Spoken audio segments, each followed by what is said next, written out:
इस क्लास में हम बात करेंगे कलिंग के महामेघवंश शासक खारवेल के बारे में, जो कि चेदी वंश से भी बिलोंग करते हैं। तो इसी चेदी वंश को महामेघवाहन वंश भी कहा जाता है। चलिए जानते हैं इनके विषय में। देखिए, 6ठी शताब्दी ईसा पूर्व में चेदी महाजनपद, जिसमें आधुनिक बुंदेलखंड तथा उसके पास के प्रदेश सम्मिलित थे, चेती जातक में चेदियों की राजधानी सोत्थिवती बताई गई है और महाभारत में इसे सुक्तिमती या सोत्थिवती के नाम से पुकारा गया है। महाभारत कालीन शिशुनाग भी इसी चेदी कुल से संबंधित था। संभवतः इसी चेदी की एक शाखा कलिंग में जाकर के बस गई और एक स्वतंत्र राजवंश की स्थापना की। कलिंग की स्वतंत्र चेदी राजवंश की स्थापना संभवतः मेघवाहन नामक व्यक्ति ने किया था और जो संभवतः इस वंश का संस्थापक माना जाता है। अतः इस वंश को हम महामेघवाहन वंश के नाम से भी जानते हैं। खारवेल इस वंश का सबसे शक्तिशाली शासक था और जो प्राचीन भारतीय इतिहास का एक महानतम सम्राट सिद्ध हुआ। अगर हम सोर्सेज की बात करें तो वर्तमान उड़ीसा राज्य की राजधानी भुवनेश्वर से 3 मील की दूरी पर स्थित उदयगिरी की पहाड़ी पर स्थित हाथी गुम्फा से खारवेल का एक बिना तिथि का अभिलेख प्राप्त हुआ है। इस अभिलेख से खारवेल का बचपन, शिक्षा, राज्याभिषेक, राजा बनने के पश्चात 13 वर्ष का इतिहास है और यह क्रमबद्ध रूप से वर्षवार अंकित है। खारवेल का हाथी गुम्फा अभिलेख खारवेल के विषय में एकमात्र अभिलेखी स्रोत है, उसके शासनकाल तथा उसकी उपलब्धियों का जो विवरण प्रस्तुत करता है। इसके अलावा मंचपुरी लेख भी कुछ ऐतिहासिक संदर्भ प्रदान करता है। अब बात करते हैं शासक परिचय की। ठीक है, तो हाथी गुम्फा अभिलेख के अनुसार खारवेल इस वंश का तीसरा शासक था। खारवेल ने कलिंगाधिपति, चक्रवर्ती, कलिंग चक्रवर्ती, राजर्षि, महाराज की उपाधि धारण किया था, जिसने प्रथम शती ईसा पूर्व में शासन सत्ता को प्राप्त किया और हाथी गुम्फा अभिलेख में खारवेल को अप्रतिहत वाहिनी, बल चक्रधर, प्रवृत्त चक्र, आर्य महाराज, लेमराज, वृद्धराज, धर्मराज और महाविजयराज कहा गया है, जिससे स्पष्ट पता चलता है कि उसमें राज विजयी और धर्म विजयी शासक के गुणों का अद्भुत समन्वय था। मंचपुरी गुफा के एक लेख में वक्रदेव नामक महामेघवाहन शासक का उल्लेख मिलता है। डीसी सरकार और ए.के. मजूमदार जैसे विद्वान इसे कलिंग की चेदी वंश का दूसरा शासक मानते हैं, जिसे वे खारवेल का पिता बताते हैं और महामेघवाहन उसका पितामह था। किसका? खारवेल का। खारवेल के साम्राज्य की राजधानी कलिंग थी या तोसली कह सकते हैं, वैसे हम कलिंग कहेंगे। ठीक है, यह एक जैन धर्मावलंबी शासक था। हाथी गुम्फा अभिलेख के अनुसार खारवेल को जन्म से 15 वर्ष की आयु तक अन्य राजकुमारों के साथ क्रीड़ा तथा शिक्षा प्राप्त हुई। जब वो सभी विषयों में पारंगत हो गया तो 15 वर्ष की अवस्था में खारवेल को युवराज घोषित कर दिया गया। 9 वर्ष तक वह युवराज के रूप में शासन कार्य में भाग लेता रहा और 24 वर्ष की आयु में उसका राज्याभिषेक हुआ। खारवेल का विवाह ललक हत्ती सिंह की नामक एक राजा की कन्या घोषिता, और कुछ विद्वान इसको सिंधुला कहते हैं, ठीक है, के साथ हुआ, जो उसकी प्रधान महिषी बन गई। खारवेल का संगीत में रुचि था। जनता के मनोरंजन के लिए वह नृत्य और संगीत के समारोह का आयोजन करता था। उसके साम्राज्य की राजभाषा प्राकृत और लिपि ब्राह्मी लिपि थी और उस काल की जो मुद्रा थी वो पढ़ में थी। तिथि समस्या। देखिए, खारवेल की अगर तिथि की बात करें तो उसके शासन के 5वें वर्ष में खारवेल ने तरसुली से एक नहर का विस्तार अपनी राजधानी तक किया था। अब इस नहर का निर्माण उसके कहा जाता है कि 300 वर्ष पूर्व मगध के नंद राजा ने करवाया था। यह नंद राजा महापद्मनंद ही है, जिसकी तिथि ईसा पूर्व 344 से 322 मानी जाती है। अतः खारवेल का जो समय है वो 44 से 22 ईसा पूर्व के मध्य ही निश्चित होता है। अब इसमें एक शब्द आता है यवन राजद्विवित, जिसकी पहचान डेमेट्रियस द्वितीय या तृतीय से की जा सकती है, क्योंकि डेमेट्रियस प्रथम जो है वह पुष्यमित के समकालीन है, जो उससे कहीं ज़्यादा पहले चला जाएगा, जिसके कारण नंदों के 300 वर्ष पूर्व बने नहर का भी उल्लेख है। इसलिए हम इसको कह रहे हैं कि डेमेट्रियस तृतीय हो सकता है या द्वितीय हो सकता है। कुछ यही तिथि सातवाहन और सातकर्णी प्रथम के आसपास भी है, जिसने 29 से 27 बीसी के से 18 बीसी के मध्य शासन किया, जबकि सातकर्णी के अधीनस्थ राज्य पर उसने अपने प्रथम वर्ष पर आक्रमण किया था। तो ऐसी दशा में खारवेल का राज्यारोहण जो है 27 बीसी के आसपास माना जा सकता है। अब हम बात करते हैं आगे। देखिए, पॉलिटिकल अचीवमेंट की बात करें अगर हम, तो पहला है कलिंग निर्माण।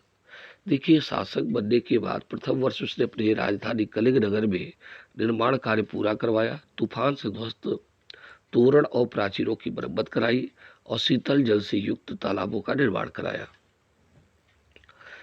और सातकर्णी को भी कलिंग नरेश खारवेल के साथ आक्रमण का सामना करना पड़ा। तो असिक नगर पर आक्रमण।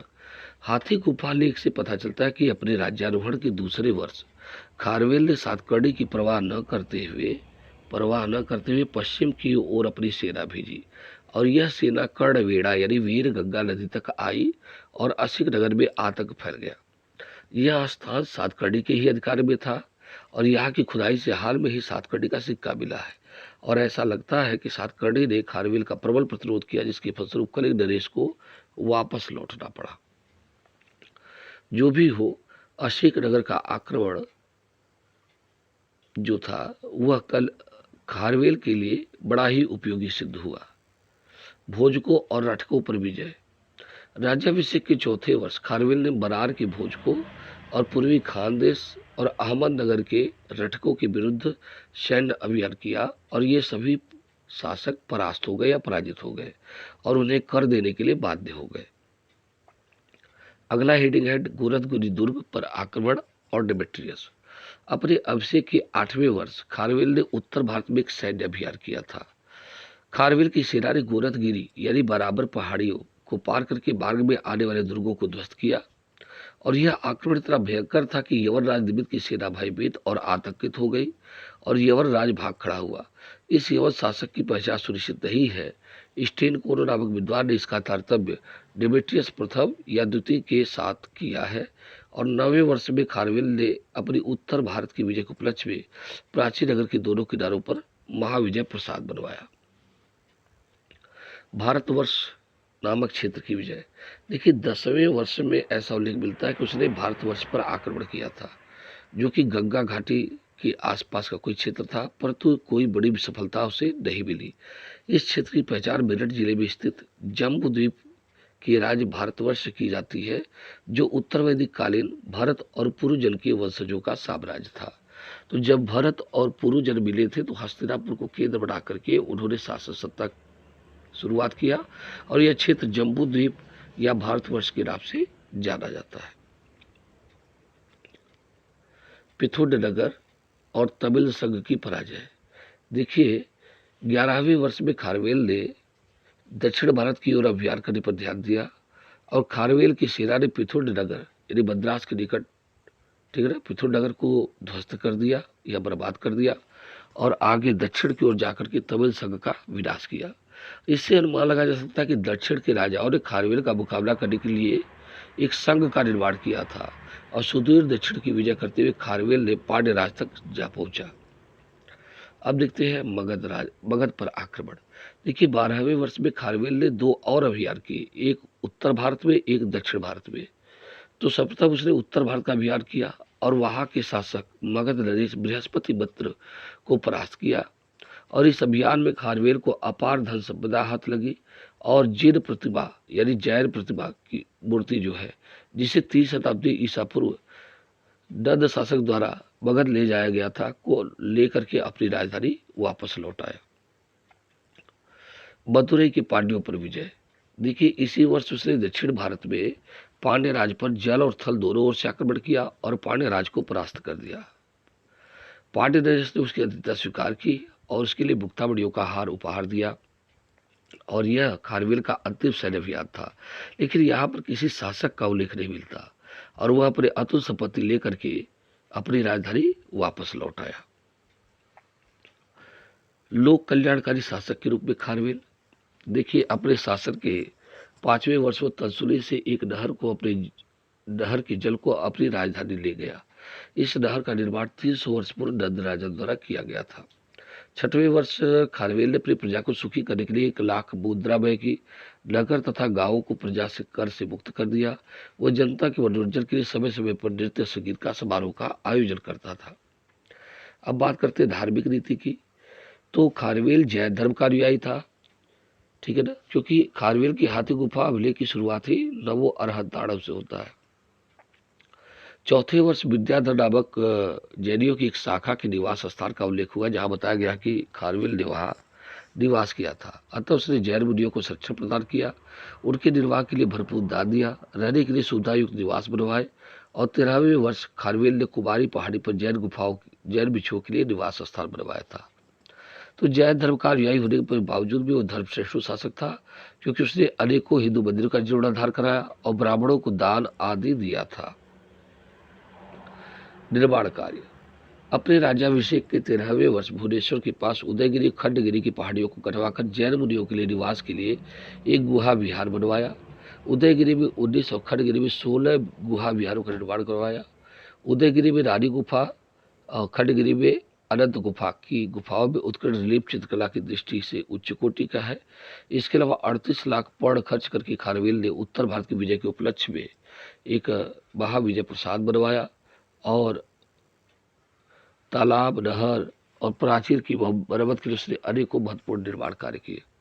तो इस प्रकार से हम देखते हैं कि इसका साम्राज्य जो है वह मगध से लेकर के पांड्य साम्राज्य की अधीनता को स्वीकार कर रहा है और इसका साम्राज्य पूर्वी तट से लेकर के कलिंग से लेकर के, जो कि इसकी राजधानी कहाँ है, तोसली है, से लेकर के इसकी साम्राज्य जो है आंध्र क्षेत्र में सातवाहन साम्राज्य से क्या करती है, मिलती हुई नजर आती है। ठीक है, तो ये खारवेल का साम्राज्य है। तो उम्मीद है कि आप लोगों को ठीक लगा होगा खारवेल का मूल्यांकन। तो खारवेल एक महान शासक निर्माता था, वह एक महान विजेता लोकोपकारी शासक था, वह एक धर्मश्रेष्ठ शासक था, सभी धर्मों का सम्मान करता था, स्वयं विद्वान था और विद्वानों का आश्रय प्रदान करता था। हाथी गुफा लेख में उसे राजर्षि कहा गया है। खारवेल ने कलिंग राज्य की गौरव को पराकाष्ठा पर पहुंचा दिया। अतः स्पष्ट है कि खारवेल असाधारण योग्यता का सेनानायक था और उसने कलिंग की जैसी प्रतिष्ठा बना दी, वैसी बात की कई शताब्दियों तक संभव नहीं हुई। तो खारवेल के केवल 13 वर्षों का शासन का विवरण प्राप्त है। कुछ वर्ष उपरांत उसकी मृत्यु के साथ ही उसका साम्राज्य भी छिन्न भिन्न हो गया। तो ये खारवेल का टोटल मटेरियल है। Thank you.